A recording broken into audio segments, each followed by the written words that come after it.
ॐ सहनाववतु सहनौ भुनक्तु सह वीर्यं करवावहै तेजस्विनावधीतमस्तु मा विद्विषावहै। ॐ शांति शांति शांति। मीमांसा दर्शन की 363वीं कक्षा, मीमांसा दर्शन के 9वें अध्याय का द्वितीय पाद हम देख रहे हैं। इसमें 13वें अधिकरण तक पीछे देखा था। आज 14वां अधिकरण प्रारंभ करते हैं। पृष्ठ संख्या 2499।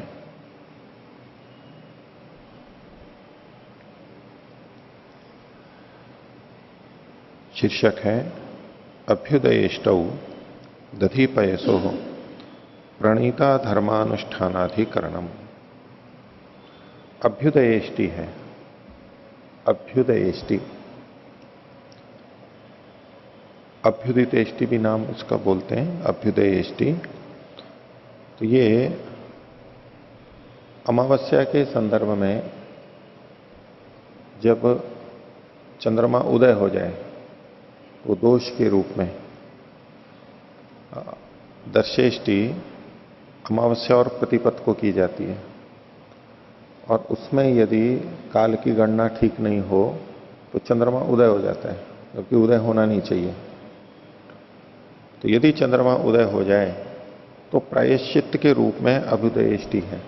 चंद्रमा के उदय हो जाने पर की जाने वाली इष्टि है, ये प्रायश्चित्त इष्टि है। तो उसके संदर्भ में कह रहे हैं अभ्युदयेष्टौ दधिपयसो प्रणीता धर्मानुष्ठानाधिकरणम। इसमें दधि और पय का प्रयोग होता है, वो भी वाक्य आएगा।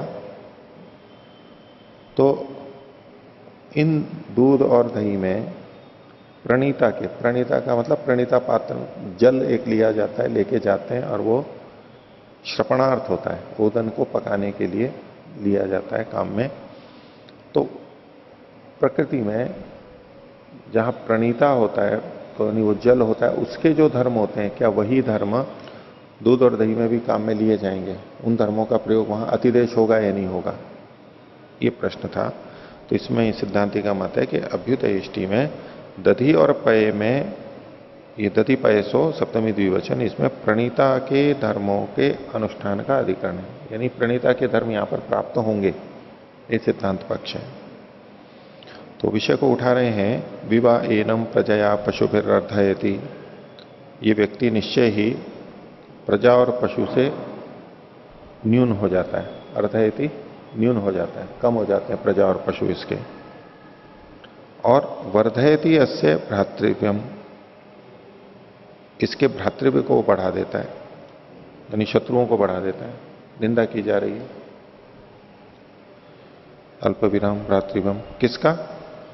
यस्य हविर निरुक्तम पुरस्तात् चंद्रमा अभ्युदेति, जिसके हवि के निर्वाप करने पर आगे सामने से चंद्रमा उदय हो जाता है।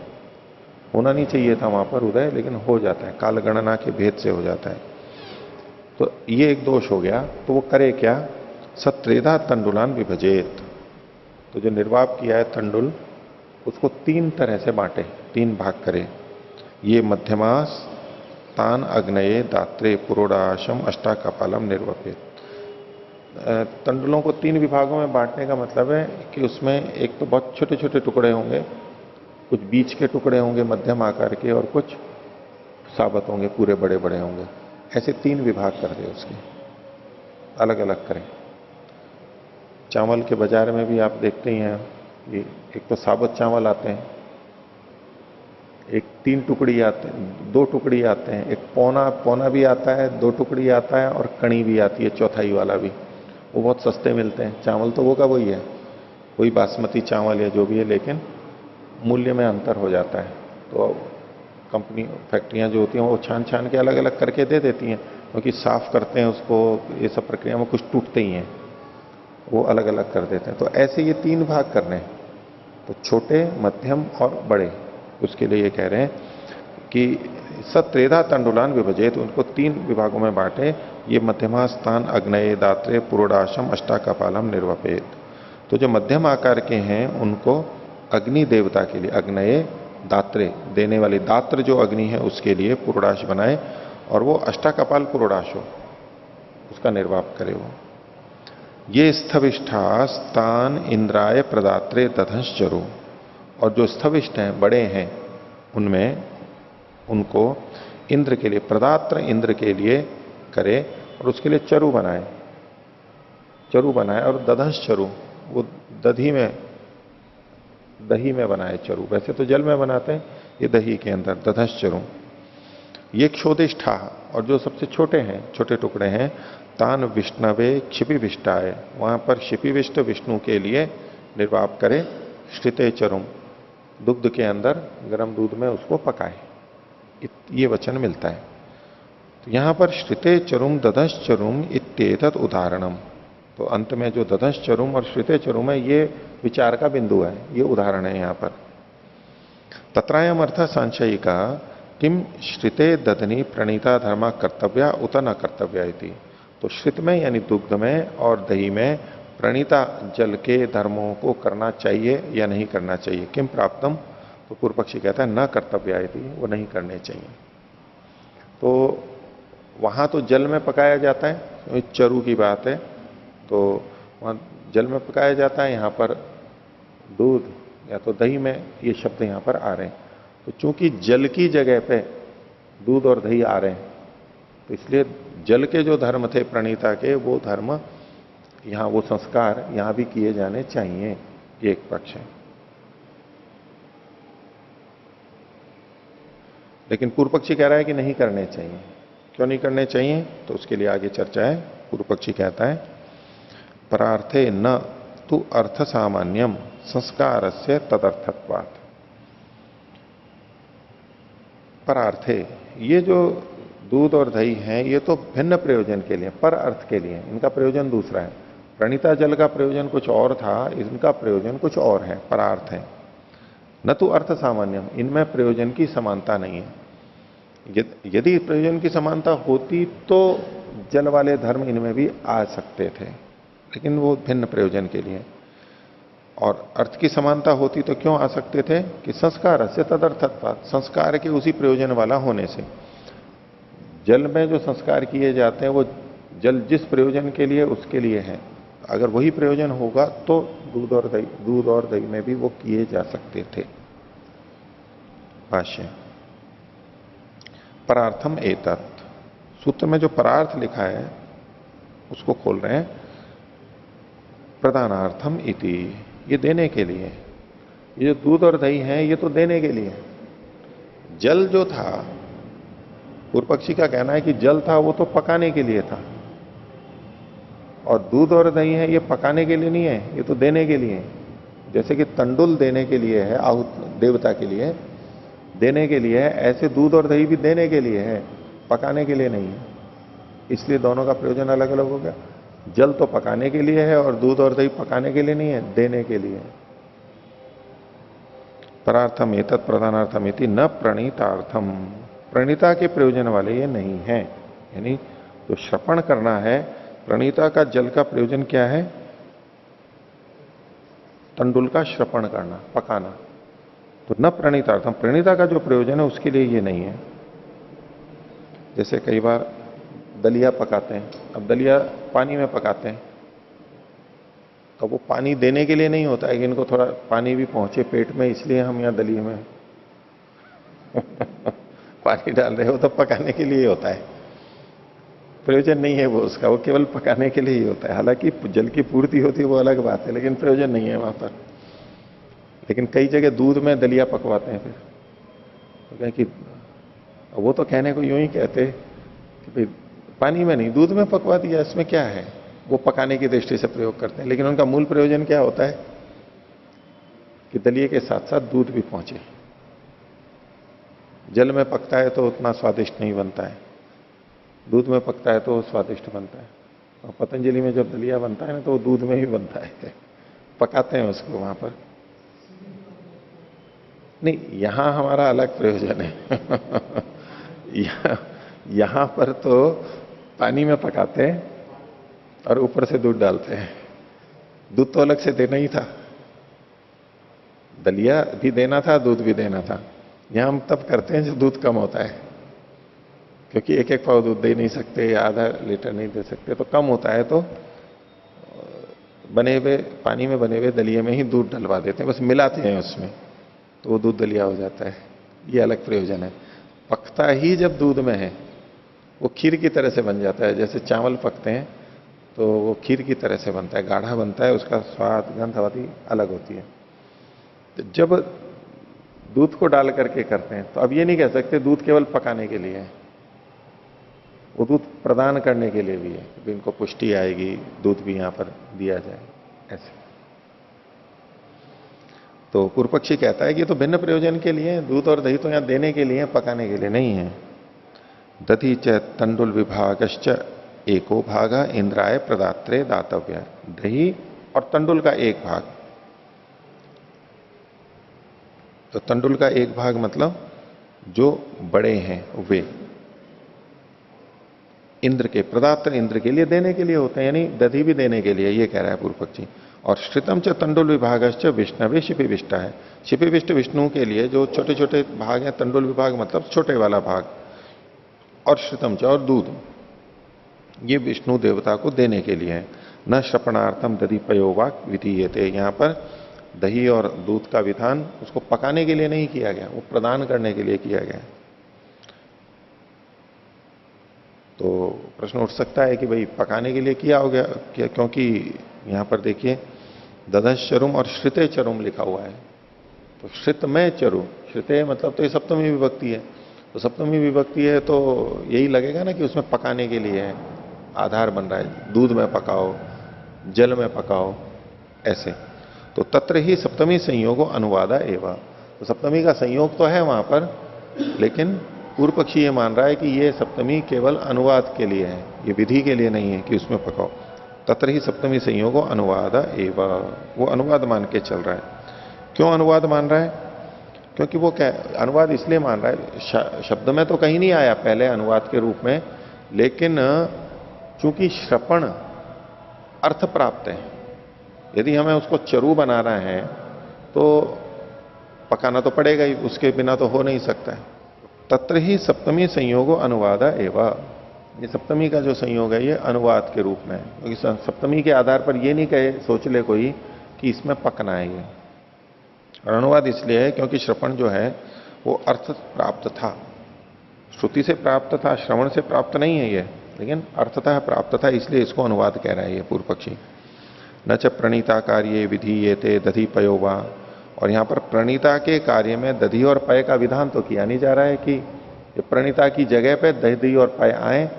यदि उसकी जगह पे विधान होता तो प्रणीता के धर्म भी दधि और पय में आ जाते, लेकिन ऐसा तो है नहीं। तस्मात् प्रणीता नाम धर्मैर न संयुज्येते, इसलिए प्रणीता के धर्मों से ये दोनों युक्त नहीं होते। नहीं प्रणीता नाम ददनश्च अर्थ सामान्यम किंचित अस्ति, तो प्रणीता के और दधि के अर्थ का सामान्य यानी प्रयोजन का सामान्य समानता यहां पर नहीं है। क्यों समानता नहीं है? क्योंकि पूर्व पक्षी मानता है प्रणीता तो जल था, वो तो श्रपणार्थ था, श्रपण उसका प्रयोजन था, और दधि है ये तो प्रदान के लिए है, प्रदेय है ये। तदर्थश्चायम संस्कार है श्रपण द्वारक, और प्रदानार्थ ये जो संस्कार है वो श्रपण के द्वारा होता है। यद्यपि ये प्रदान किए जाने हैं, दूध और दही भी प्रदान किए जाने वाले हैं, लेकिन पकाना तो फिर भी है, यहां पर पकाएंगे तो ही, तो बोले कि वो प्रदान करना है वो श्रपण के द्वारा होता है, इसलिए श्रपण किया जा रहा है, श्रपण के लिए ये नहीं है। तदर्थश्चायम संस्कार है श्रपण द्वारक, तस्मात् न प्रणीता धर्मा पयसी दधनिवा भवेयु थी, इसलिए दधि और पय में प्रणीता के धर्म नहीं होवे। इस पर सिद्धांति कहता है 45वां सूत्र, क्रियेरन्वा अर्थ निर्वृत्ते है, ये किए जाने चाहिए क्योंकि प्रयोजन की इससे निर्वृत्ति संपन्नता होती है, समान प्रयोजन वाले। न चैतदस्ति, ऐसा नहीं है प्रणीता धर्मा दधि पयसोर न कर्तव्य, ये तो पूर्व पक्षी का मत था, उसके लिए कहा कि ऐसा नहीं है। क्यों? श्रपण साधने ही ते विधीयन्ते अल्प विराम। श्रपण साधने ये जो है सप्तमी विभक्ति एक वचन लेंगे। श्रपण के साधन में, श्रपण साधने द्रव्ये, श्रपण का साधन जो द्रव्य है उसमें ते का मतलब है ते धर्माः विधीयन्ते विहित किए जा रहे हैं। वो जो धर्म कहां प्रयोग किए गए? श्रपण के साधन में, जैसे प्रणीता में जल में किए गए, वो श्रपण का साधन है, उसमें ये प्रयोग किए गए हैं। श्रपण के साधन में इनका प्रयोग किया गया है।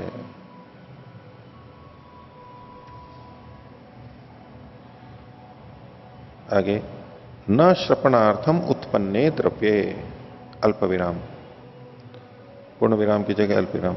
न श्रपणार्थम उत्पन्ने द्रव्ये, श्रपण के लिए जो द्रव्य प्राप्त है, उत्पन्न मतलब प्राप्त है, उस द्रव्य के लिए यह धर्म नहीं है। श्रपण के लिए जो द्रव्य प्राप्त है, जैसे कि तंडुल, तंडुल श्रपण के लिए प्राप्त था, यानी उसको श्रपण किया जाना है, उसको पकाना है। जल जो है वो श्रपण के साधन के रूप में है, जल श्रपण का साधन है, और तंडुल श्रपण यानी पकने के लिए, पकाने के लिए।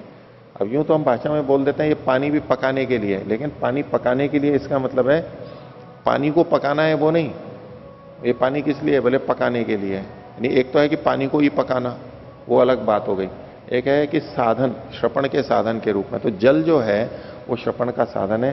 श्रपण का जो साधन है उसके लिए इन धर्मों को कहा गया है। जो श्रपण के लिए है, यानी जिसका श्रपण किया जाना है, उसके लिए ये धर्म नहीं कहे गए हैं प्रकृति के अंदर।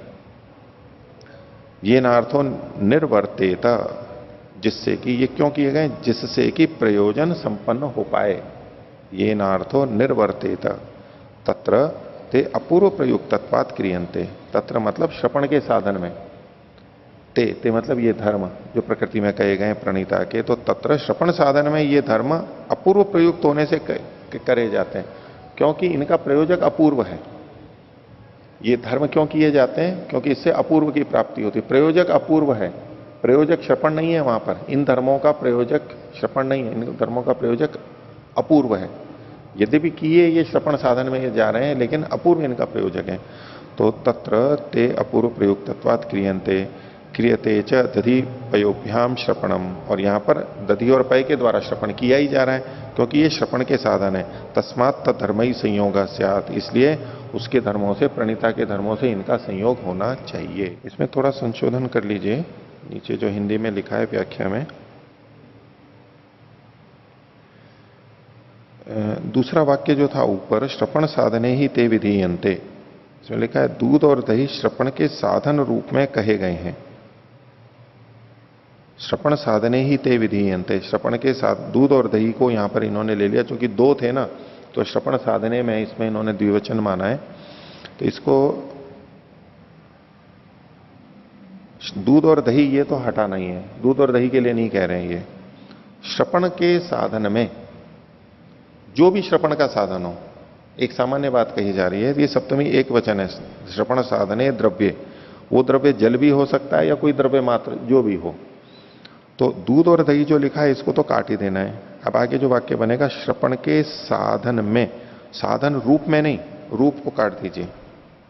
श्रपण के साधन में कहे से पहले जोड़ लीजिए ये धर्म, श्रपण के साधन में ये धर्म कहे गए, गए के बाद में हैं लगा लीजिए। श्रपण के साधन में ये धर्म कहे गए हैं, श्रपण साधने ही ते विधीयन्ते, ये वाक्यार्थ हो गया।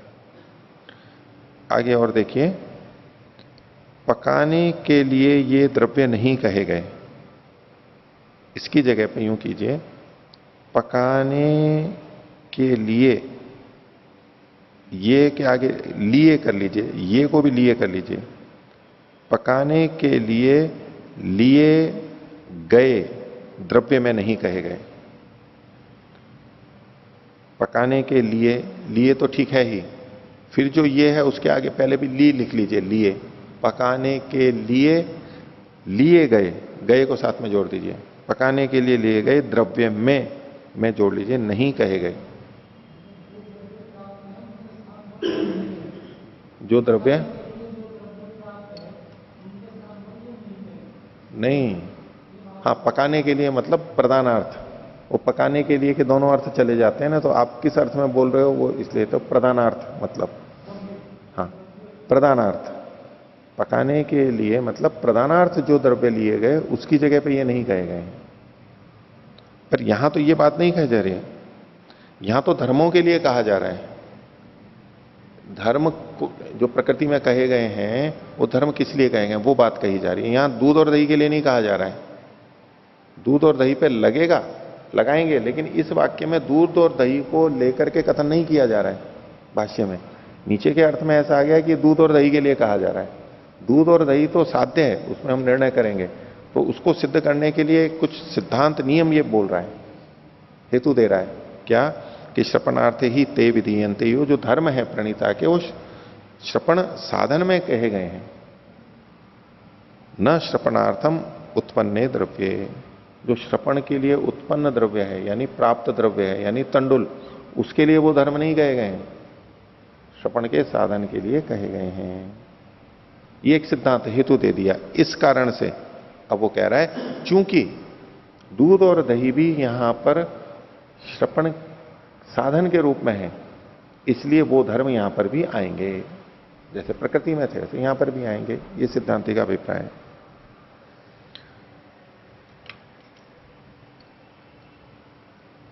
इसमें आगे जो वाक्य है दूसरी पंक्ति के अंत में व्याख्या में, जिससे प्रणीता के धर्म निर्वृत्त होवें, इसमें ये ना अर्थो निर्वर्तेत, तो मूल में तो निवर्तेता है, उसको निर्वर्तेता आपने कर ही लिया होगा, निर्वृत्त हुए इसकी वो ठीक है, नीचे हिंदी वाला अर्थ ठीक है। तो ये प्रणीता के धर्म ये ना करके, प्रणीता के धर्म को काट के इसकी जगह प्रयोजन होना चाहिए, जिससे प्रयोजन निर्वृत्त हो गए, उसका प्रयोजन संपन्न हो गए। ये ना कारण ना अर्थो निर्वर्तेता, अर्थ का मतलब है प्रयोजन, जिससे कि प्रयोजन यहां पर सिद्ध हो गए। एक पीछे 99वें पृष्ठ पर व्याख्या में ऊपर से तीसरी पंक्ति, इसमें प्रारंभ में लिखा है क्या गर्म दूध और दही में चरु के धर्म करने चाहिए, तो यहां चरु की जगह प्रणीता जल कर लीजिए।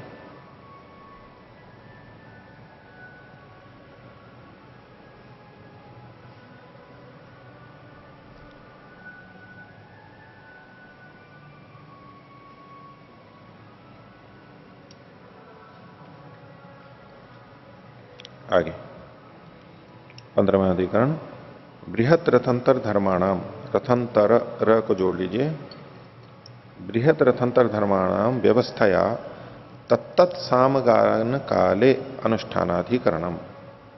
तो बृहत और रथंतर ये साम हैं, इनके व्यवस्था पूर्वक तत्त सामगान काले, बृहत और रथंतर साम के जो धर्म है वे व्यवस्थित रहेंगे कि जब जब इन सामों का गान किया जाएगा तब तब वो धर्म वहां पर आएंगे।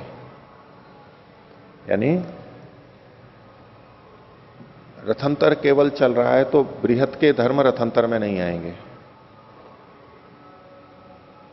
रथंतर है तो रथंतर के धर्म ही वहां पर आएंगे। तो वैसे तो सामान्यतः ये स्पष्ट रहता ही है कि जो साम है उसी के धर्म आएंगे, लेकिन यहां जो कुछ बता रहे हैं उसमें कुछ ऐसी स्थिति बन रही है जिससे कि वहां पर ये संदेह पैदा हो रहा है कि यहां पर कौन से धर्म आए, दोनों के आए, दोनों के दोनों में आए, समुच्चय हो या अलग अलग हो, व्यवस्था से हो, उसको यहां पर उठा रहे हैं। देखिए 46वां सूत्र है, एकार्थत्वात् अभिभागः स्यात्। एकार्थ यानी एक प्रयोजन, यानी समान प्रयोजन वाला होने से इसमें अभिभाग हो, अलग अलग नहीं होना चाहिए, एक ही जैसा होना चाहिए। भाष्य से विषय स्पष्ट होगा। ज्योतिष्टो में समाम अनंती, ज्योतिष्टो में ये दो वचन कहे गए हैं, बृहत पृष्ठम भवती रथंतरम पृष्ठम भवती। तो बृहत साम वाला पृष्ठ होता है और रथंतर साम वाला पृष्ठ होता है। व्यक्तो ही बृहत रथंतर और विकल्प, बोले इन वचन से एकदम स्पष्ट है कि यहां बृहत और रथंतर में विकल्प है।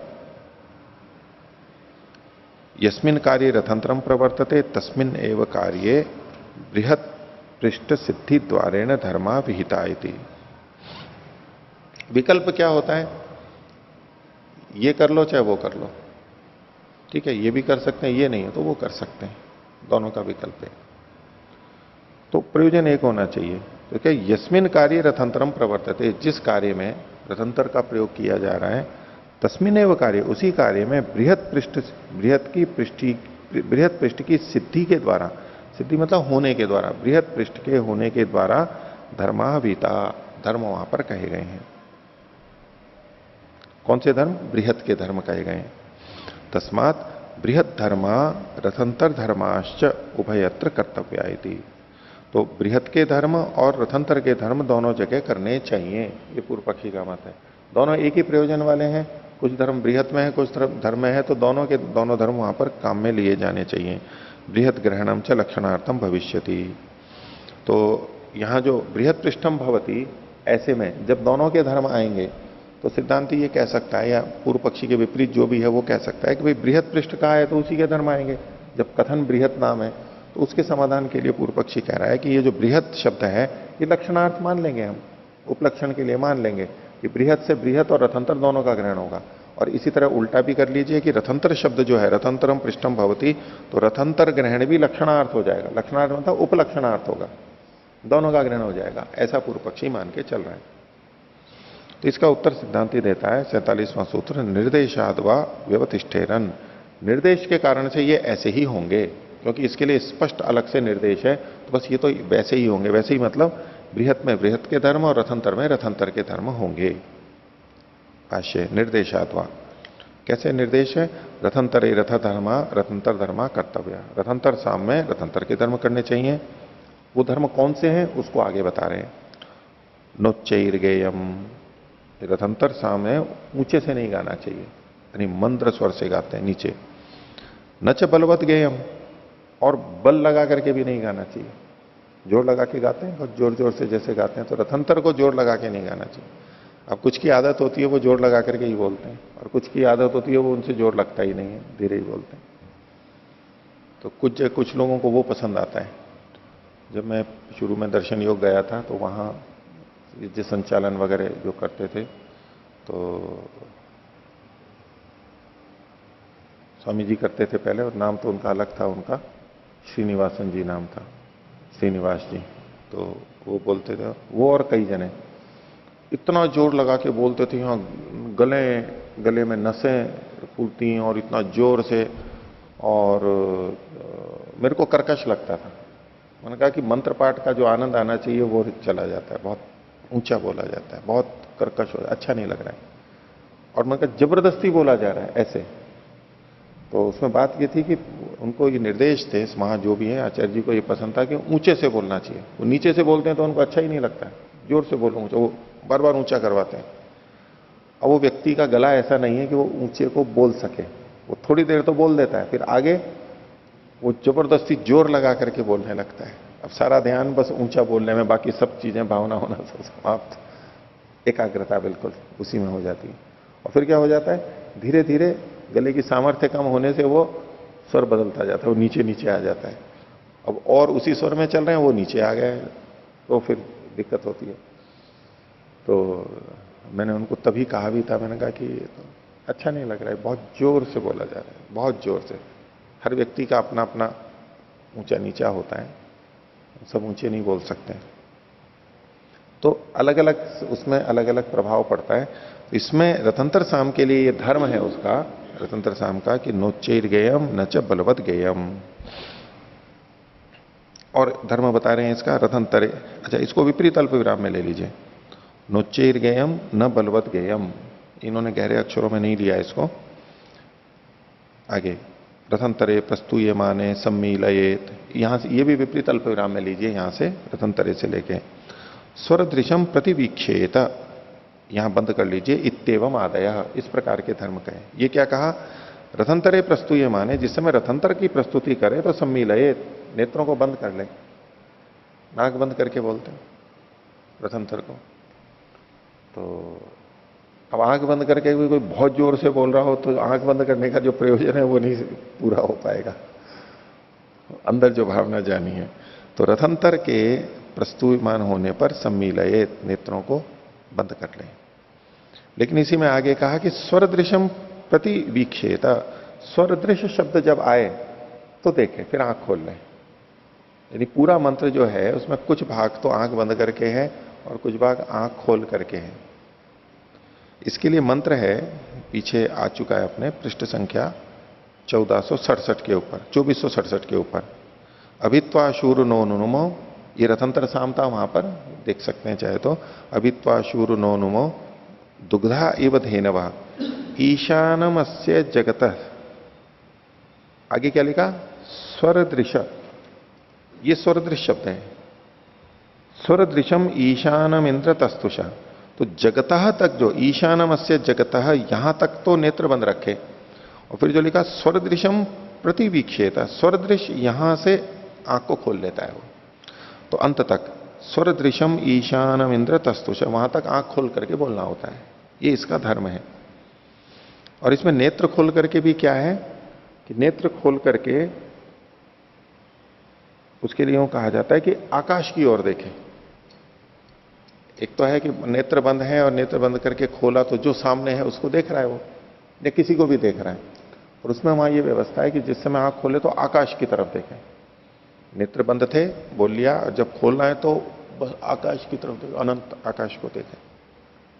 ये रथंतर साम का धर्म वहां पर कहा गया। आगे बृहत धर्माश्च, और बृहत साम के भी धर्म कहे गए हैं। क्या? बृहति उच्चैर्गेयम, इसको भी विपरीत अल्पविराम में ले लीजिए कि बृहत साम में उच्चैर्गेयम, ऊपर करके ऊंचे से गाना चाहिए। नाम भी बृहत है उसका। बृहति गीये माने समुद्रम मनसा ध्यायेत, इसको भी विपरीत अल्पविराम में ले लीजिए। और पहले जो था ना बृहति उच्चैर्गेयम, इसके बाद अल्पविराम लगा हुआ है, लगा लीजिए। बृहति उच्चैर्गेयम अल्पविराम, बृहति गीयमाने समुद्रम मनसा ध्यायेत। जब बृहति का गान करे तो मन से समुद्र का ध्यान करे, मन में समुद्र का ध्यान करे। आंख तो खोल रखी है लेकिन मन में समुद्र का। अब समुद्र के ध्यान में क्या आएगा? उसकी विशालता, गंभीरता, अनंतता। अनंतता भी लगती है समुद्र की हमारे को, उस तरह से मन में लाना चाहिए। बृहत साम है यहां पर, मन बहुत बृहत बड़ा इस रूप में हमारे को होना चाहिए। लेकिन एक तरफ आंख भी खुलवाई है और एक तरफ समुद्र का ध्यान भी करवाया जा रहा है? हाँ, बोल तो रहा ही है, ऊंचे से बोल ही रहा है, ऊंचे से बोल रहा है, नेत्र खुले हुए हैं, क्योंकि बंद करने का निर्देश नहीं है यहां पर, लेकिन अंदर समुद्र का ध्यान मन में चल रहा है। तो कई बार ये मन होता है, सोचते हैं कि भाई ध्यान करने के लिए तो नेत्र बंद करना चाहिए। नेत्र बंद किए बिना ध्यान नहीं हो सकता है। नेत्र बंद करने से एकदम ध्यान लगता है, मस्तिष्क की क्रियाएं काफी कुछ रुक जाती हैं स्वतः ही, बंद करते ही तो हम अधिक एकाग्र हो सकते हैं, बिखरती नहीं है शक्तियां, क्रियाशीलता। लेकिन कुछ व्यक्ति इस बात को कहते हैं कि जब हम आंख बंद करते हैं तो हमारा ध्यान नहीं लगता है। आंख बंद करके ध्यान नहीं होता हमारे से। हमारा ध्यान कैसे होता है? वैसे ही हल्का फुल्का कार्य करते रहे, जैसे कि टहल रहे हैं। अब उस समय ध्यान चल रहा है, चल रहे हैं, आंखें खुली हुई हैं, ऐसे पेड़ पौधों में पानी दे रहे हैं, बहुत अच्छा ध्यान लग रहा है। झाड़ू लगा रहे हैं, बहुत अच्छा ध्यान लग रहा है। कपड़े धो रहे हैं, स्नान कर रहे हैं, ऐसे। दूसरा कोई व्यक्ति और नहीं, लेकिन हम कुछ कार्यों को करते हुए बहुत अच्छे एकाग्र होते हैं। उस समय ईश्वर प्रणिधान हमारा बहुत अच्छा बनता है। नेत्र बंद करके करो तो नहीं बनता है। तो बहुत सारे साधक नेत्र बंद करके बैठ के संध्यान साधना नहीं करते हैं, बोले उसमें हमारे को कोई फायदा ही नहीं है, स्थिति नहीं बनती है हमारी। तो नेत्र खोल करके भी स्थितियां बनती हैं कुछ, जैसे कि यहां पर मन से ध्यान करवा रहे हैं तो, लेकिन नेत्र खुले का ये मतलब नहीं है कि वो किसी बहुत विशेष जगह पे केंद्रित होता है। वो जैसे हम किसी को बहुत गौर से देखें, आंखों का, नेत्रों का बहुत गौर से प्रयोग करें, तब तो मन में नहीं हो पाएगा। लेकिन बस एकदम सामान्य सामान्य सा प्रयोग कर रहे हैं नेत्र का, जैसे कि झाड़ू लगाते, कपड़े धोते, कोई विशेष तो देख नहीं रहे होते, सामान्य बस यंत्रवत चलता रहता है, थोड़ा देखते रहते हैं, ऐसे में मन उनका एकाग्र हो जाता है। और उसमें उन लोगों का कारण क्या बनता है कि मन से जो अन्य विचार आ रहे थे, नेत्र बंद करते ही जो अन्य विचार उठ जाते हैं, उनके तीव्र विचार, जिनके उठने पर वो ध्यान नहीं कर पाते, आत्मा परमात्मा का चिंतन नहीं कर पाते, वो उस मन विचारों की जो तीव्रता होती है ना, नेत्र बंद करने पर अन्य विषयों की आती है, उसकी जगह पे मन इन छोटे छोटे कार्यों में लग जाता है। वो रुक जाते हैं, उनके जो अतिरिक्त बाधक विचार थे वो इससे रुक जाते हैं, वो यहां उनको कार्य मिल जाता है और साथ में वो ध्यान कर लेते हैं, एकाग्र हो लेते हैं।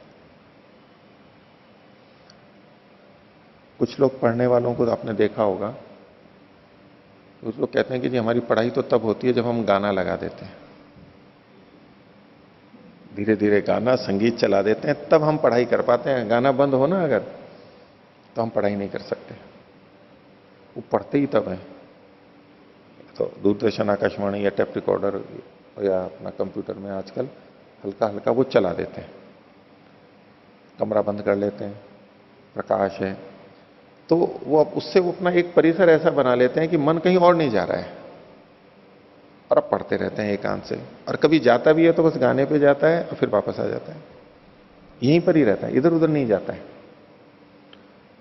वो कहते हैं कि अगर हम गाना बंद कर देते हैं, संगीत बंद कर देते हैं, तो मन क्या फिर इधर उधर जाता है आसपास की आवाज में, फिर वहां जाएगा तो वहां फिर सोचने लगेगा कि किसने आवाज की, क्या हो रहा है, क्या घटना घटी, या कहीं और चला जाता है। तो मन इधर उधर चला जाता है और हमारे को पढ़ने में एकाग्रता नहीं हो पाती। तो इधर उधर का रोकने के लिए यहां करते हैं, उसको थोड़े अन्य अर्थ में ले सकते हैं, विषयवती व प्रवृत्ति उत्पन्ना। सीधे सीधे एक विषय पे नहीं, लेकिन एक अन्य विषय में सीमित कर दिया है, वहां प्रवृत्ति बना के रखी है, तो और जगह नहीं जा रही है। अब हम इसको कर सकते हैं। अब ये थोड़ी समझ में कम आने वाली बात है कि ये क्या इस तरह से, ये तो बल्कि गलत है, एकाग्रता का प्रयोग नहीं, ये तो चंचलता का प्रयोग है। लेकिन इसी प्रक्रिया को हम लोग करते भी हैं कि परमात्मा का ध्यान करना है, एकाग्रता करनी है, तो उसमें विविध मंत्रों को ले लेते हैं हम, अलग अलग मंत्र ले रहे हैं, तो मंत्रों के माध्यम से अर्थ सहित करते हैं तो मन एकाग्र हो जाता है।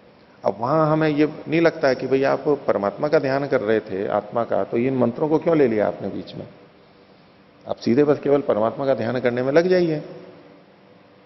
तो ये मंत्र भिन्न भिन्न अर्थ, जिसमें मंत्रों में केवल परमात्मा नहीं होता है, परमात्मा से जुड़ी हुई सृष्टि और उन सबका वर्णन भी वहां पर आ जाता है, पर उस सबको भी संध्या में विनियोग किया गया है। शुद्ध शुद्ध केवल परमात्मा के गुण धर्मों वाले मंत्र नहीं है, दूसरी चीजें आई जाती हैं, वो भी परमात्मा के गुणधर्म होते हुए भी दूसरी चीजें जुड़ जाती हैं वहां पर, प्रकृति और जीव जुड़ जाते हैं। तो वहां पर भी क्या होता है कि हम शुद्ध रूप से केवल परमात्मा पे जुड़े, वो व्यक्ति नहीं कर पाता एकाग्र एकदम। तो ये सब चीजें करते हुए कम से कम उसके माध्यम से थोड़ा इधर उधर जाने से रुक रहा है वो। जप करवाते हैं, गीति करवाते हैं, धुन में लाते हैं, उन सब का प्रयोग क्या कि इधर उधर ना जाए, औरों से हट करके यहां पर आए। इसी तरह जो और भी ध्यान संगीत का पीछे जो चर्चा चल रही थी, थोड़ी गंध सुगंध लगा देते हैं। कई जने कहते हैं ना कि हम तो जी ये सुगंध लगा करके मेरे को ध्यान अच्छा होता है, वैसे नहीं होता है। क्यों? उस सुगंध में क्या है ऐसा? तो ठीक है, सुगंध का प्रभाव हमारे मस्तिष्क पर पड़ता है, और किसी को कौन सी गंध, किसी को कहे जी चंदन की गंध, कोई कहे गुलाब या कोई चमेली की, इस गंध में मेरे को बहुत अच्छा लगता है और एकदम मन शांत रहता है और फिर मैं ध्यान अच्छा कर पाता हूं।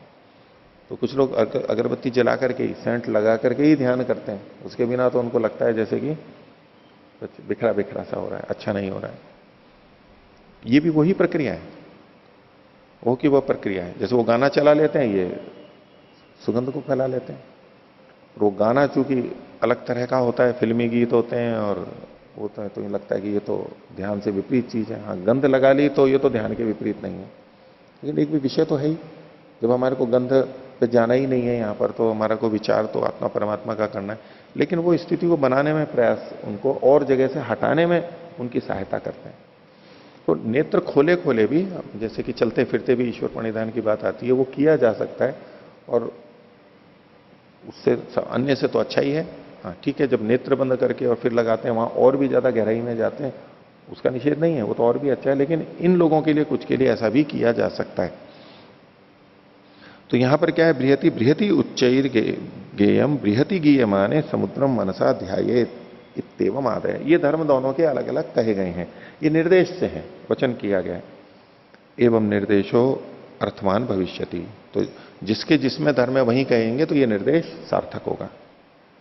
इतर्था रथंतर ग्रहणम च बृहद ग्रहणम च प्रदर्शनार्थम स्यात्। नहीं तो यहां पर जो रथंतर बृहद शब्द का कथन है, जो मूल वचन था बृहद पृष्ठम भवती रथंतरम पृष्ठम भवती, यहां पर ये केवल प्रदर्शन के लिए, लक्षणा के लिए होगा, उपलक्षण के लिए हो जाएगा, जो कि दोष होगा। यानी अभिधा न होकर के लक्षणा में जाना पड़ेगा यहां पर, प्रदर्शन मात्र। तथा लक्षणा भवे, तो उससे फिर लक्षणा हो जाएगी अगर हम प्रदर्शनार्थ या उपलक्षणार्थ माने तो। न च श्रुति संभव है लक्षणा न्याय्या, और जब श्रुति संभव है तो लक्षणा क्यों उचित मानी जाए, नहीं मानी जाती है। आगे अब इसमें पूर्व पक्षी ने जो बात कही थी उसको फिर से उद्धृत करते हुए समाधान कर रहा है सिद्धांति। यदुच्यते अर्थैकत्वात् रथंतरयोरिति, एक ही प्रयोजन होने से बृहत रथंतरयो हो, बृहत और रथंतर में दोनों धर्म आएंगे, प्रयोजन की एक रूपता है, ये पूर्व पक्षी ने पिछले सूत्र में कहा था। तो इसके उत्तर में सिद्धांति कहता है सत्यम एको अर्थः पृष्ठ सिद्धि। ठीक है, इन दोनों का एक प्रयोजन है, सत्यम एको अर्थः, एक ही प्रयोजन है। क्या प्रयोजन है? पृष्ठ की सिद्धि करना, पृष्ठ की सिद्धि करना। पृष्ठ की सिद्धि मतलब, तो ये जो पृष्ठ होते हैं, पृष्ठ संज्ञक जो होते हैं, तो उनकी कुछ मंत्र होते हैं, सूक्त होते हैं, स्तोत्र होते हैं, उनको इससे गाया जाता है, उस पृष्ठ की पूर्ति की जाती है। तो ये जो 6 साम होते हैं, प्रसिद्ध निश्चित साम है, उन 6 सामों में जब किया जाता है तो उसको पृष्ठ संज्ञा कहते हैं। तो उसमें रथंतर, बृहत, वैरूप, वैराज, शाक्वर और रैवत, ये जो 6 साम हैं, इनकी पृष्ठ संज्ञा होती है। तो यहां पर जो ये प्रसंग है, ये जो पृष्ठ की सिद्धि होती है, तो इसमें क्या प्रतिदिन एक साम का गान करते हैं। ये अलग अलग साम हैं, उनमें एक एक साम एक का गान करते हैं, प्रतिदिन एक का गान करते हैं, और वो पृष्ठ स्तोत्र के ऊपर किया जाता है। पृष्ठ स्तोत्र के ऊपर ये किया जाता है। सूक्त होते हैं, ये अलग अलग सूक्त हैं। तो यहां जो लिखा है सत्यम एको अर्थात पृष्ठ सिद्धि, पृष्ठ की सिद्धि होती है। यहां जो पृष्ठ संज्ञक स्तोत्र है वो लिया जाता है ऋग्वेद का एक एक 11-14, मतलब एक 11-14 ये सूक्त की संख्या है। मतलब प्रथम मंडल के 11वें से लेके 14वें सूक्त को, जो 11, 12, 13, 14, इनको पृष्ठ संज्ञक स्तोत्र कहा जाता है। इन्हीं पे ये गाए जाते, इन पे ये गाए जाते हैं। अलग अलग हैं, तो अलग अलग सूक्तों पे अलग अलग, इससे पहले के सूक्त हैं उन पे अलग अलग गाया जाता है। पवमान स्तोत्र है, ऐसे अलग अलग होते हैं, लेकिन ये क्रम प्राप्त यहां पर ये हैं। तो कहते हैं कि सत्यम एको अर्था पृष्ठ सिद्धि, बोले पृष्ठ की सिद्धि, रथंतर भी पृष्ठ की सिद्धि करता है और बृहद भी पृष्ठ की सिद्धि करता है, क्योंकि दोनों साम पृष्ठ के लिए होते हैं, पृष्ठ को बोलने के लिए होते हैं। इस दृष्टि से तो प्रयोजन हो गए। तो एतदपि अस्ति, लेकिन ये भी है क्या? एतदपि अस्ति के बाद जो पूर्ण विराम है इसको हटा दीजिए, इसी को आगे खोल करके बता रहे हैं। लेकिन ये तो ठीक है कि उनका प्रयोजन एक है दोनों का, लेकिन बोले ये बात भी है साथ में, क्या? अन्यथा बृहता साध्यते पृष्ठम अन्यथा रथम तरेण इति। बृहत के द्वारा जब पृष्ठ की सिद्धि की जाती है तो भिन्न प्रकार से की जाती है, और रथंतर के द्वारा पृष्ठ की सिद्धि की जाती है तो अलग तरीके से की जाती है। पृष्ठ की सिद्धि प्रयोजन होते हुए भी प्रक्रिया इनकी अलग अलग है। इसके लिए एक लौकिक उदाहरण दे रहे हैं। यथा पर्वणि विभज्यमाने द्वौ उपायो, जो पर्व होते हैं उसको अगर हमें विभाग करना हो तो उसके लिए 2 उपाय हैं। पर्व का मतलब जो जोड़ है, जैसे गन्ने का जोड़ है, गन्ना होता है या और कोई जोड़ होता है, तो पर्व जहां जोड़ होता है उसको अगर अलग अलग करना हो तो बोले उसके लिए 2 उपाय हैं। क्या उपाय हैं?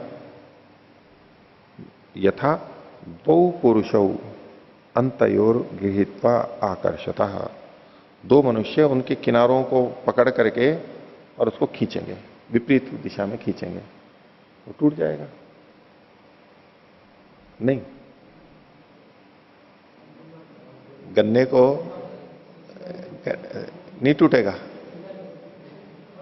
थोड़ा मुड़ेगा। तो जैसे भी है, तो कई बार झगड़ा हो जाता है ना कि भाई ये गन्ना मैं लूंगा और वो गन्ना मैं लूंगा। उसने उधर पकड़ लिया, उसने उधर पकड़ लिया, तो उसके खींचने में टूट जाता है, अलग हो जाता है। या तो कोई ऐसा हो जहां पर वो दोनों जुड़े हुए हों और हम खींच करके उसको अलग कर दें। गन्ने पे ही नहीं, कहीं भी दूसरी जगह जहां घटता हो वहां पर लगा सकते हैं इसको। एक तो ये उपाय है यदवा। दूसरा तीक्ष्ण शस्त्रेण छेदनम, तीक्ष्ण शस्त्र से उसको बीच में काट दो। तो क्रियाएं तो दो अलग अलग हैं और दोनों का प्रयोजन भी एक ही है, लेकिन अलग अलग ढंग से कर रहे हैं। एक खींच करके कर रहे हैं, एक काट करके कर रहे हैं। तो प्रयोजन एक है, इसका यह मतलब नहीं है कि दोनों के धर्म दोनों में आ जाएंगे, प्रक्रिया अलग अलग है। तो इसी को आगे और खोल रहे हैं कि तत्र यत् शस्त्र से तीक्ष्णीकरणम द्रव्यम। तो यहां पर जब तीक्ष्ण शस्त्र से काटेंगे तो उस शस्त्र को तीखा करना है ना, पैना करेंगे उसको।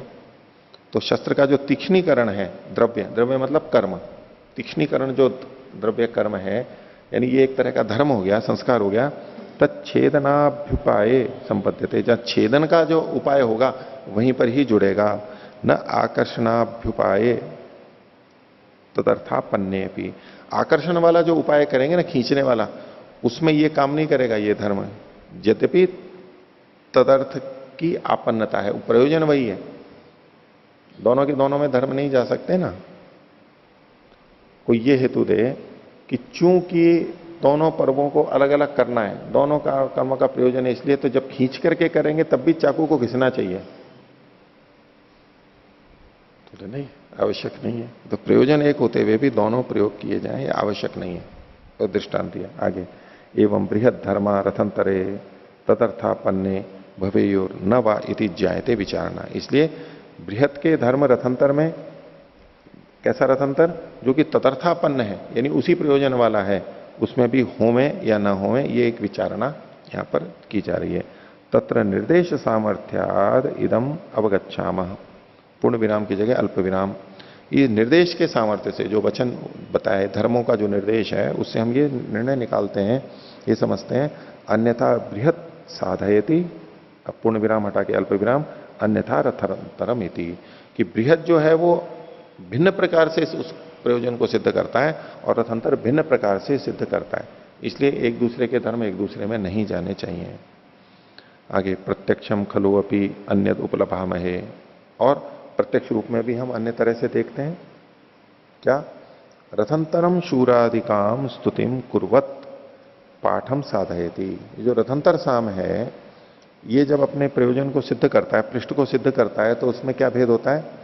शूरादिकाम स्तुतिम कुर्वत, शूरादि की स्तुति करते हुए पृष्ठ को सिद्ध करती है। यानी जो मंत्र लिया गया वो अलग था। जैसे अभित्वा शूर नो नुमः, ये जो मंत्र आया, तो इसमें जो शूर नो नुमः, शूर ये शब्द आया ना, तो रथंतरम शूरादिकाम स्तुतिम कुर्वत, शूरादि की स्तुति करता हुआ पृष्ठ को सिद्ध करता है, मंत्र का भेद है।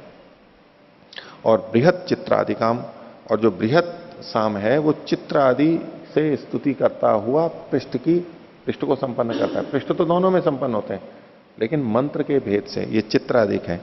इसको आप पीछे देख सकते हैं 2455 और 56 पे, वहां पर भी बृहत और रथंतर की यही बात थी, मंत्र वहां दिए हैं। तो 55 में तो स्पष्ट है ही, ये अभित्वा शूर नोनुमा, ये शूर शब्द आया ही है। और ये जो चित्रादिक कहा है, इसको देखिए 56वें पृष्ठ पर, सत्वम नश्चित्र वज्रहस्त, ये जो चित्र शब्द आया है इसकी तरफ संकेत कर रहे हैं। यद्यपि ये योनिरिक नहीं है इसकी, अभित्वा शूरोनुमा वो तो वो वाली योनिरिक थी, और यहां पर तो ये योनिरिक नहीं है, लेकिन फिर भी जो चित्र शब्द है उससे संकेतित किया है इन्होंने। तो बृहद चित्रादिकाम, बृहद जो है चित्रादिका की स्तुति करते हुए पृष्ठ को संपन्न करता है। तो प्रत्यक्ष ही हम ये भेद देखते हैं। तस्मात रथंतर धर्मा शूरादिकायम स्थितौ निबद्धा रथंतरे प्रस्तूयमाने भवेयोर न बृहति। इसलिए रथंतर के जो धर्म है, जो कि शूरादिक की स्तुति करने में निबद्ध हैं, उससे जुड़े हुए हैं, तो रथंतर के प्रस्तूयमान होने पर ही होवे, न बृहति, बृहति साम, बृहत साम को करते हुए नहीं होने चाहिए। ऐसे ही विपरीत भी किया, बृहद धर्मा अपनी चित्रादिकायम स्थितौ निबद्धा बृहति भवेयु न रथंतरे। तो बृहत के जो धर्म है वो चित्रादि की स्तुति करते हुए उसी से जुड़े और ऐसा होते हुए बृहति में ही होवे, बृहत साम में ही होवे, न रथंतरे। तस्मात व्यवस्था धर्माणामिति। इससे ये सिद्ध होता है कि यहां पर धर्मों की व्यवस्था होगी, अपने अपने होंगे, मिश्रित नहीं आएंगे। हाँ, ओम। यहाँ जो 501 पृष्ठ जो उदाहरण दिया था कि दो पर्वों को 500। एक पृष्ठ, हाँ इसमें जो दो पर्वों को अलग करने के लिए या तो दो पुरुष चाहिए या फिर चक्कू से काटे, हाँ, तो ये दोनों समुच्चय रूप से है या अलग अलग उपाय बता रहे? अलग अलग उपाय, दो अलग अलग उपाय हैं, स्वतंत्र विकल्प में कोई सा भी एक कर लो। तो फिर जो आगे जो यहाँ पे पंक्ति है, तत्र शस्त्र से तीक्ष्णीकरणम द्रव्यम तच्छेदन अभ्युपाय संबध्यते हाँ न आकर्षण अभ्युपाय हाँ तदर्थापन्ने भी। हाँ। तो तदर्थापन्ने भी इससे तदर्थापन्न मतलब तो प्रयोजन तो एक ही है ना, पर्वों को अलग करना। पर्वों को अलग करना ये प्रयोजन तो दोनों का एक ही है। तो कोई ये कहे कि दोनों का प्रयोजन एक है इसलिए ये दोनों दोनों में होंगे, ये कोई आवश्यक नहीं है।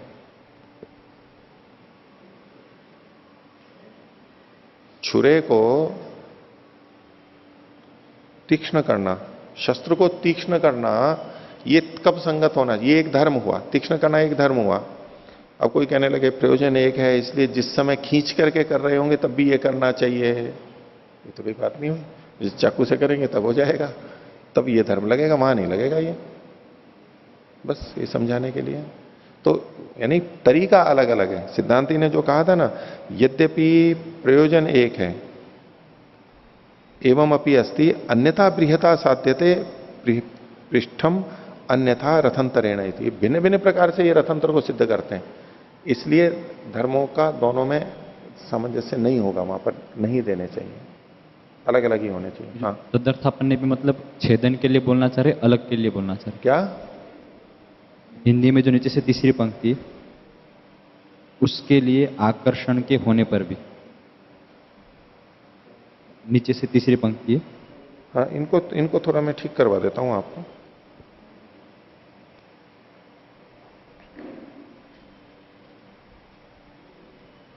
हाँ, एक तो जो नीचे वाला अनुच्छेद है व्याख्या में, उसमें दूसरी पंक्ति, प्रथम पंक्ति के अंत से सत्य है कि पृष्ठ सिद्धि वाला सामगान एक ही प्रयोजन है। तो पृष्ठ सिद्धि सामगान का जोड़ लीजिए यहां पर। ये पृष्ठ सिद्धि प्रयोजन हुआ, सामगान का एक ही प्रयोजन है पृष्ठ सिद्धि।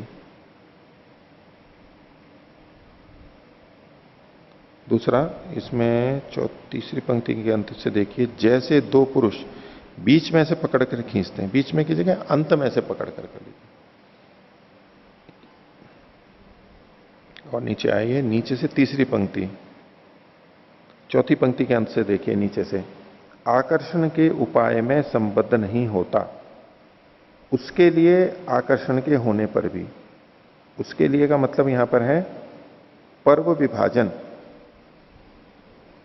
ठीक है, पर्व विभाजन के लिए होने पर भी। इस प्रकार बृहद धर्म रथंतर में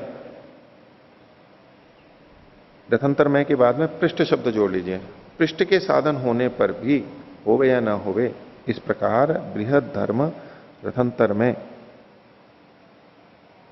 पृष्ठ के साधन, ये जो पर्व विभाग है ना, रथंतर में पर्व विभाग के साधन, ये पर्व विभाग शब्द यहां संगत नहीं है। पर्व विभाग को वहां लीजिए, ऊपर जो उसके लिखा हुआ है ना, उससे जुड़ेगा ये पर्व विभाग, या तो यहां काट दीजिए, पर्व विभाग की जगह पृष्ठ शब्द ले लीजिए। इस प्रकार बृहद धर्म रथंतर में पृष्ठ के साधन होने पर भी, होवे या ना होवे, यह विचार उत्पन्न होता है।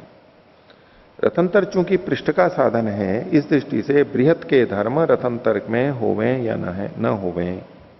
हाँ, अब बताओ आपका क्या बचा? ये था जी, उसके लिए जो था यहाँ पे, उससे है? मैं छेदन ले रहा था। तीसरी पंक्ति, उसके लिए आकर्षण के होने पर भी। हाँ, उसके लिए आकर्षण के होने पर भी, तो उसके लिए का मतलब आप पूछ रहे थे, पर्व विभाग के लिए।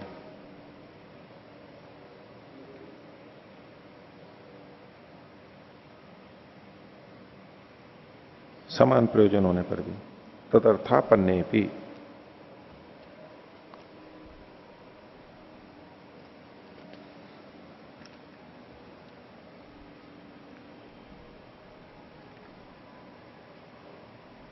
ठीक है, तो ये अधिकरण हो गया।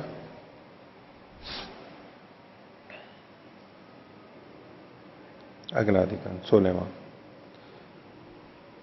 कण्वरथंतरे अविरुद्धानाम बृहत रथंतर धर्माणाम समुच्चयाधिकरणम। कण्वरथंतर में कण्व एक साम है, रथंतर एक साम है, दोनों यहां पर जहां पर प्रयोग किए जा रहे हैं उसमें अविरुद्ध जो बृहत और रथंतर के धर्म हैं उनके समुच्चय का अधिकरण कहा जा रहा है। पिछले वाले अधिकरण से ये थोड़ा सा भिन्न है, उसके अपवाद के रूप में है। पिछले अधिकरण में क्या कहा गया था? बृहत के धर्म बृहत में रहेंगे, रथंतर के धर्म रथंतर में रहेंगे, जिसके जिसमें है उसी में रहेंगे, दूसरे में नहीं जाएंगे। अब यहां पर कण्व रथंतर आ रहा है। कण्व रथंतर, ये कण्व रथंतर विकृति में है, बृहत रथंतर प्रकृति में है। तो बृहत रथंतर की जगह पर कण्व रथंतर का प्रयोग किया गया है। तो प्रकृति प्राप्त बृहत रथंतर के स्थान पर कण्व रथंतर का यहां पर प्रयोग है। अच्छा, प्रकृति क्या है? ज्योतिष्टोम तो प्रकृति है, उसके अंदर बृहत रथंतर थे। और विकृति जो है ये वैश्य स्तोम है। ज्योतिष्टोम प्रकृति थी, ये वैश्य स्तोम है, बताएंगे आगे स्वयं भी। तो इसके अंदर ये विकृति है, यहां कण्व रथंतर आया है।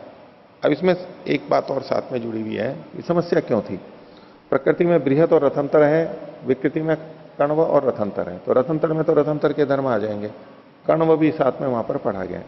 बात यह है कि प्रकृति में तो दो ऋचाएं थी, बृहत और रथंतर। विकृति में एक ही ऋचा है और उसमें कण्व रथंतर कहा गया है। तो इस विकृति में चूंकि ऋचा एक ही है, अब उसमें बृहत के धर्म आएंगे या ना आएंगे, ये बात यहां पर चलाई जा रही है।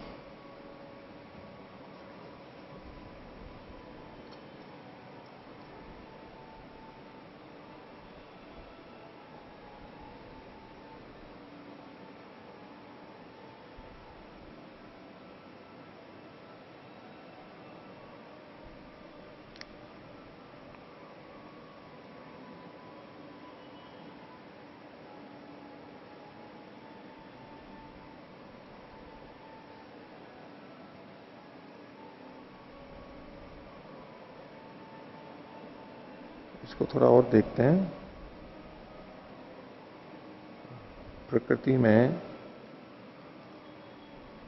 एक तो यह है कि प्रकृति में दो साम है, विकृति में एक साम है।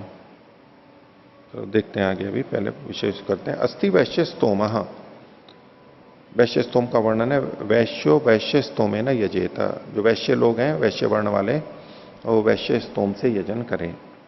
तत्रितता आमनायते, ये वहां भी पढ़ा जाता है। कण्व रथंतरम पृष्ठम भवती, इसमें कण्व रथंतर पृष्ठ होता है। तत्रायम अर्थात संशयी का किम कण्व रथंतरे अन्य तरस्य रथस्य अन्य तरस्य रथंतरस्य बृहतो वा धर्मा कर्तव्या उत उभयोरपि थी। ये जो कण्व रथंतर है, इसमें किसी एक के धर्म करने चाहिए, रथंतर के या तो बृहति के, बृहत के करने चाहिए, अथवा दोनों के करने चाहिए। किम प्राप्तम, तो पूर्व पीछे कह रहा है अन्य तरस्य थी, किसी एक के करने चाहिए। कुतः एवं ही उक्तम, ऐसा ही कहा गया है। रथंतरस्य राथंतरा भवंती अल्प विराम बृहतो बृहत धर्मा अल्प विराम निर्देश सामर्थ्य आदि थी। आप ही ने तो पीछे कहा था निर्देश के सामर्थ्य से।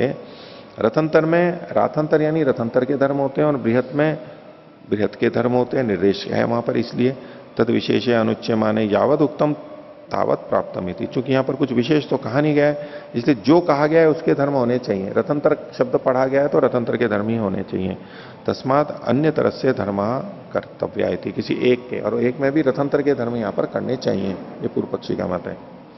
एवं प्राप्ते ब्रूमा, तो सिद्धांति कहता है अप्राकृते तद विकारात विरोधात विवतिष्ठेरन, इनके अप्राकृत होने के कारण से।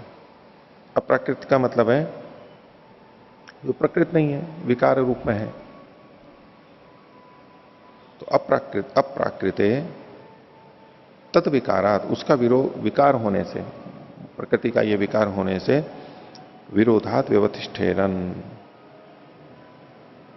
ये बृहत और रथंतर का विकार होने से, विरोधात विरोध होने से ये व्यवस्थित हो गए। कैसे, वो आगे बताएंगे।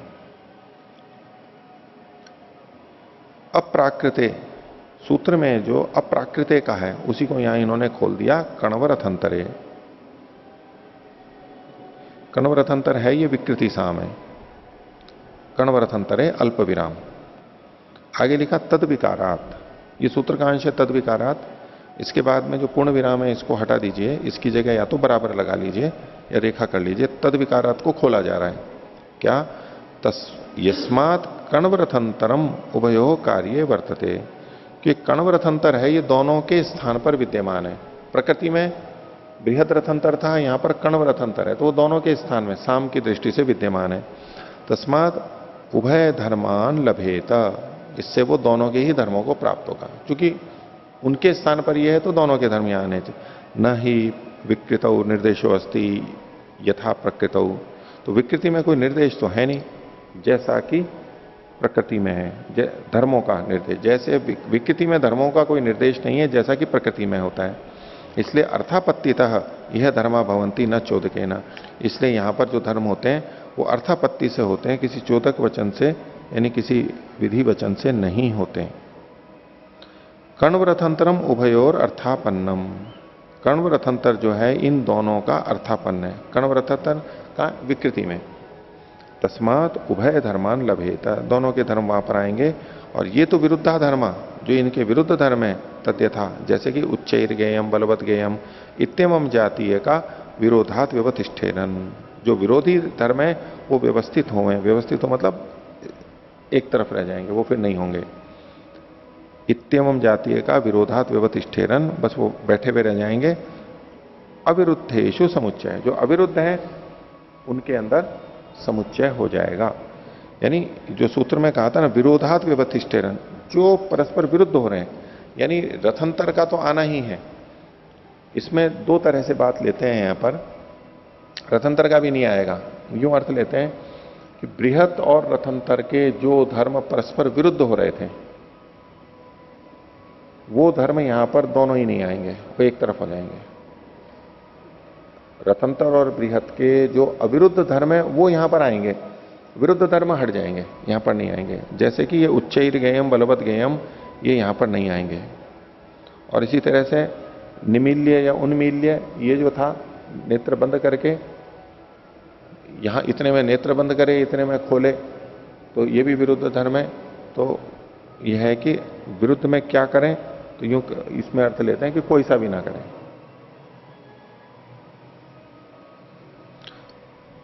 जैसे कि मन से समुद्र का ध्यान करें, अब ये तो अविरुद्ध है, इसमें कोई बात नहीं है। तो ये बृहत का धर्म यहां पर कण्वरथंतर के करते समय लिया जा सकता है, ऐसा इनका अभिप्राय है। आगे बृहत रथंतरयो उभय साम के कृतौ रथंतरादि धर्माणाम प्रकृतिवत व्यवस्थाधिकरणम, बृहद और रथंतर के दोनों के साम वाले क्रतु में, जहां दोनों ही साम हो वहां पर, तो वहां पर रथंतरादि धर्माणाम, रथंतरादि धर्मों का प्रकृति के समान व्यवस्था अधिकरण होगा। प्रकृति में जो धर्म है वो ही वहां पर होंगे।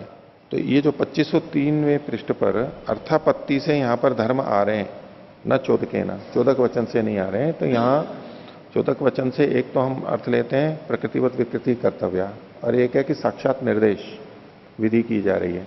तो यहां साक्षात विधि वाला तात्पर्य लेना चाहिए। प्रकृतिवत विकृति कर्तव्य तो आ ही रहा है, पर चूंकि यहां पर कुछ भिन्नता भी है, कुछ भिन्नता भी है। सीधे सीधे अगर मान लो दो ही मंत्र होते, दो साम होते तब तो कर लेते। अब यहां पर, वहां दो थे यहां पर एक है, लेकिन साथ में ये भी चीज जोड़ रहे हैं कि वो ये कण्व रथंतर बृहद रथंतर के स्थान पर आया है। अब क्योंकि उसके स्थान पर आया है तो अब क्या करें, अब क्या करें, तो दोनों के धर्म यहां पर आएंगे। ये अर्थापत्ति से ले रहे हैं, दोनों के धर्म आएंगे। अब दोनों के धर्म आएंगे तो समस्या ये है कि परस्पर विरुद्ध धर्म है। तो बोले कि जो विरुद्ध धर्म है, तो कहा विरोधात व्यवतिष्ठेरन, जो विरुद्ध है उनको एक तरफ रखेंगे, जिनमें सामंजस्य हो सकता है, जिनका समावेश हो सकता है, उनको समावेश करके काम चलाएंगे। इसके रखें उसके रखें ये नहीं। न कई बार यानी बातचीत में कहीं समझौते में होता है ना, ये विरुद्ध कह रहा है वो विरुद्ध कह रहा है, जबकि काम तो करना है। अब किसी भी एक का लेंगे तो दूसरा ठीक नहीं होगा तो ऐसे में दोनों के ही रोक दिए जाते हैं। बोले ठीक है, इस विषय को तो छोड़ देते हैं, बाकी जो अनुकूलता है उसको लेकर के काम करेंगे, ये बिंदु ही हटा दो, ना तो इस तरह से करेंगे ना इस तरह से करेंगे, काम ही छोड़ देते हैं, विरुद्ध चीजों को छोड़ देते हैं केवल। तो उस तरह से यहां पर इन्होंने लिया। जो अतिदेश वचन प्रकृतिवत विकृति कर्तव्य है वो यहाँ अर्थापत्तितः प्राप्त नहीं है। उसके साथ साथ जोड़ते हुए, क्योंकि प्रकृतिवत विकृति कर्तव्य सामान्य रूप से तो प्राप्त हो रहा है, लेकिन वहां दो थे यहां एक है, इसलिए वो पूरी तरह से प्राप्त भी नहीं हो रहा है, तो फिर क्या करेंगे? इसलिए थोड़ा इन्होंने अर्थापत्ति को ले लिया। अतिदेश वचन साक्षात नहीं कहा, लेकिन अर्थापत्ति भी तो हम तब लगाएंगे ना, उसके साथ साथ अतिदेश वचन भी तो हमें प्राप्त हो ही रहा है, उसकी सहायता तो हम ले ही रहे हैं कुछ अंश में। तो यहाँ पर मुख्य रूप से अनुकूलता देखी जा रही है, बस चूंकि दोनों के विरुद्ध धर्म तो आ नहीं सकते, इसलिए हाँ, अविरुद्ध कर लें, हाँ, इस हेतु से यहाँ पर मुख्य रूप हाँ, से बन रहे हैं। लेकिन प्राप्त तो हो रहे हैं, प्राप्त तो हो रहे हैं, कुछ ना कुछ तो धर्म हमारे को लाने ही पड़ेंगे, ये तो विधि विधान से हो रहे हैं, लेकिन विरुद्ध है तो अब क्या करें? उसमें इन्होंने विरुद्धों को हटा करके बोले ऐसा कर सकते हैं। और पूर्व पक्षी का तो यही कहना था कि चूंकि प्रयोजन अलग अलग हैं और दोनों एक जगह हो नहीं सकते, इसलिए एक ही होने चाहिए। पीछे जो कह करके आए तो उसके हिसाब से तो बोले एक ही आने चाहिए, और बोले नहीं, ऐसी स्थिति में जब दोनों के लाने हो तो क्या किया जाएगा? विरुद्ध चीजों को हटा दो, अविरुद्ध चीजों को लेकर के काम चलो कर लो। आगे 17वां अधिकरण, बृहत रथंतरयोर, बृहत और रथंतर इन साम वाले क्रतु में तो रथंतर आदि के जो अपने धर्म है वो प्रकृति के समान करने चाहिए। सूत्र है सीधे, उभय सामनी चैवम एकार्था पत्ते है। जहां दो साम होंगे वहां पर एवं इसी प्रकार च एवं एकार्था पत्ते, एक ही प्रयोजन होने से उनके अपने अपने वहां पर होंगे। संति उभय सामान क्रतव, दोनों साम वाले भी क्रतु मिलते हैं। उदाहरण दे रहे हैं, संसव उभय कुरियात, संसव जो है वो दोनों वाला करना चाहिए। ये संसव जो है ये कर्म का नाम है, संसव में दोनों को करें, ये जो विशेष हैं ये। संसव उभय कुरियात, गोसवे उभय कुरियात, गोसव में भी दोनों करने चाहिए। आगे है अपवितापि, अपवितौ अपि एकाहे उभय बृहत रथंतरे कुरियात।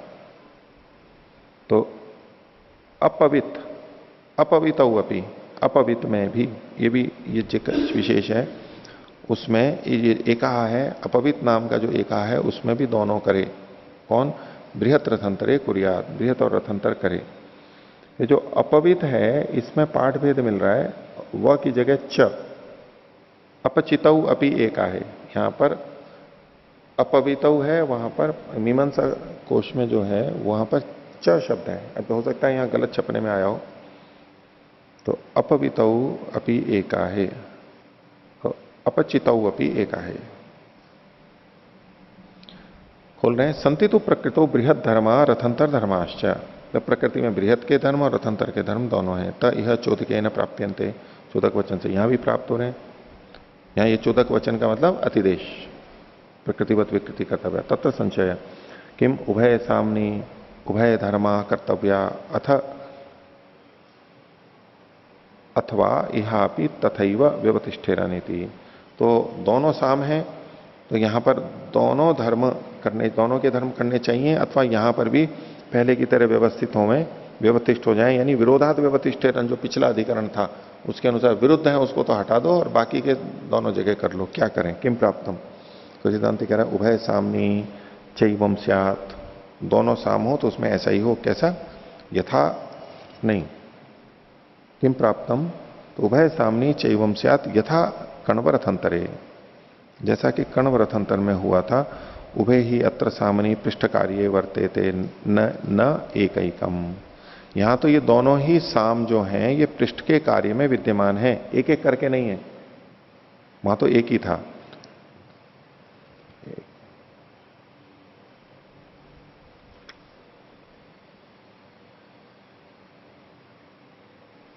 आगे देखिए, इसमें ये पूर्व पक्षी का लेना चाहिए, या तो इसको देखें, देखो किम प्राप्तम उभय सामनी चैवम स्यात् यथा कण्वरथ है, कण्वरथंतर जैसा तो यहां पर कर नहीं रहे।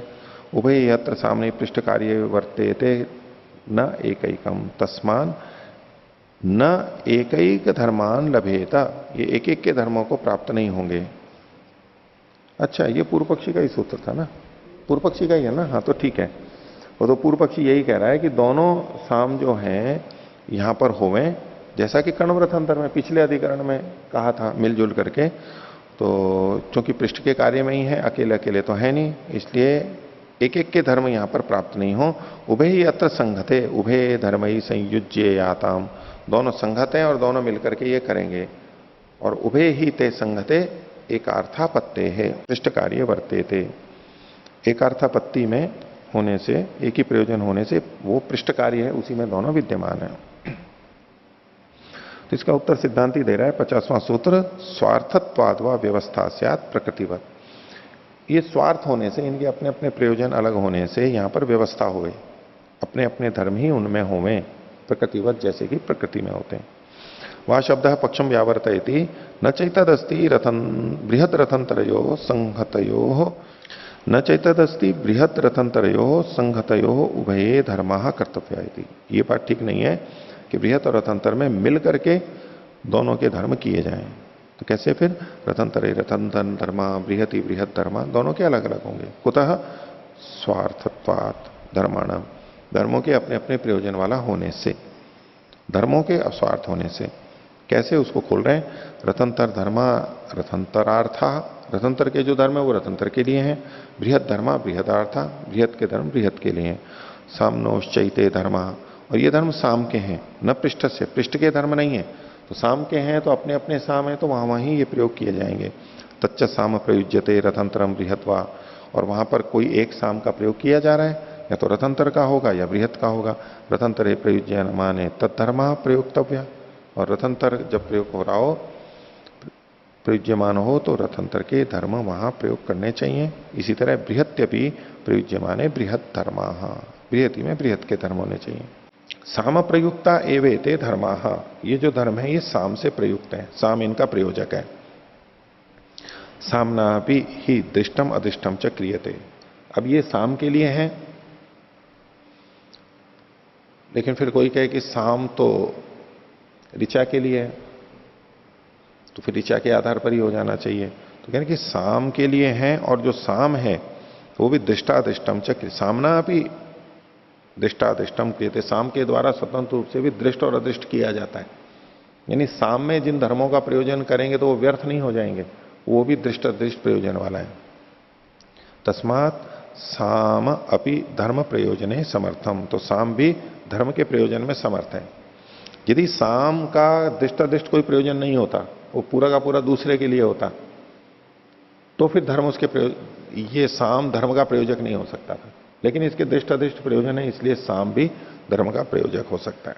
तस्मात साम अपि धर्म प्रयोजने समर्थम, अतो व्यवस्था धर्माणाम प्रकृतिवत, इसलिए यहां पर प्रकृति के समान व्यवस्था होनी चाहिए।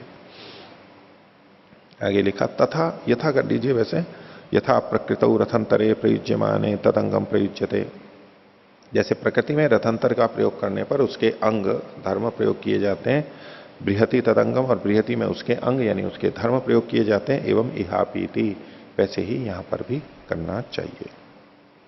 तो आज का पाठ इतना ही रखते हैं। प्रणव।